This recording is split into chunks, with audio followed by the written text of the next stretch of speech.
இன்றைக்கி நம்ம ஒரு ஸ்பெஷலான ஒரு டெசர்ட் பண்ண போகிறோம். ட்ரை ஃப்ரூட்ஸ், நட்ஸ் இதெல்லாம் வச்சு ஒரு பால் கேசரி பண்ண போகிறோம். பால் கேசரி செய்ய தேவையான பொருட்கள் பார்க்கலாம். 1 கப் ரவை, அதே அளவுக்கு நீங்கள் சுகர் எடுத்துக்கலாம். உங்கள் தேவைக்கு அதிகமாக வேணும்னு நினச்சிங்கன்னா இன்னும் கொஞ்சம் கூட நீங்கள் சுகர் சேர்த்து எடுத்துக்கலாம். 4 கப் பால் எடுத்துருக்கேன் நான். முந்திரி, திராட்சை, ஏலக்காய். அடுப்பில் பேன் வச்சு ஒரு 50 ml ஆயில், கொஞ்சம் கீ இது கூட மிக்ஸ் பண்ணியிருக்கேன். எண்ணெய் நல்லா காஞ்சிருச்சு. இது கூடவே நம்ம எடுத்து வச்ச 1 கப் ரவையை போட்டு நல்லா ரோஸ்ட் பண்ணணும்.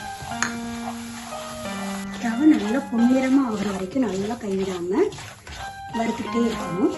அது கூடவே நம்ம எடுத்து வச்ச முந்திரியையும் திராட்சையும் இது கூட சேர்த்து வறுக்க ஆரம்பிச்சிடணும். டிப்ஸு கூட இருக்குது. இப்போ நம்ம ரவை கூடயே சேர்த்து இந்த முந்திரியையும் திராட்சையும் வறுக்கும்போது இந்த திராட்சை ஆட்டோமேட்டிக்காக நல்லா பலூன் மாதிரி ஊதி வரும்.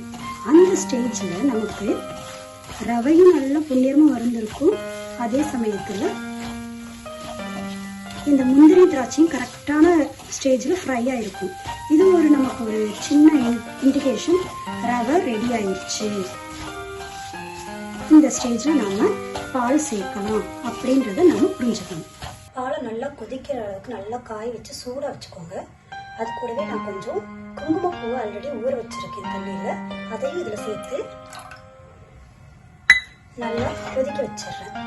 அப்போ பால் கேசரிக்கு நல்ல ஒரு ஃப்ளேவரும் கிடைக்கும், கலரும் கிடைக்கும். பொதுவாகவே இந்த கல்யாண வீட்டு கேசரி, நம்ம கோவிலில் செய்கிற பிரசாதங்கள் இந்த மாதிரி செய்யும்போது ஒரு ஸ்பெஷல் அக்கேஷனுக்கு கொஞ்சம் நெய் ஜாஸ்தியாக தான் சேர்ப்போம்.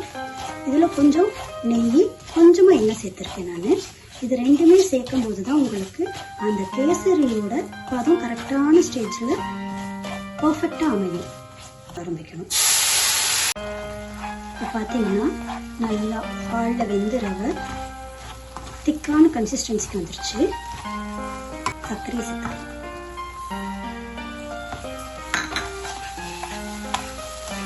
சர்க்கரை போட்டோன்னே சர்க்கரை இறகி கொஞ்சம் தண்ணி போல் ஆயிடுச்சு பதம். திரும்பவும் இது நல்லா கெட்டி ஆகும். அந்த ஸ்டேஜில் நம்ம ஏலக்காய் சேர்த்துக்கலாம். ஃபைனலாக கொஞ்சம் இது கூட நெய் சேர்த்து பரிமாறலாம். வாயில் போட்டது கரையிற மாதிரி நல்லா ஸ்மூத்தாக ரிச்சான டேஸ்ட்டில் பால் கேசரி ரெடி ஆயிடுச்சு. கண்டிப்பாக ட்ரை பண்ணுங்கள். உங்கள் கமெண்ட்ஸ் எனக்கு ஷேர் பண்ணுங்கள்.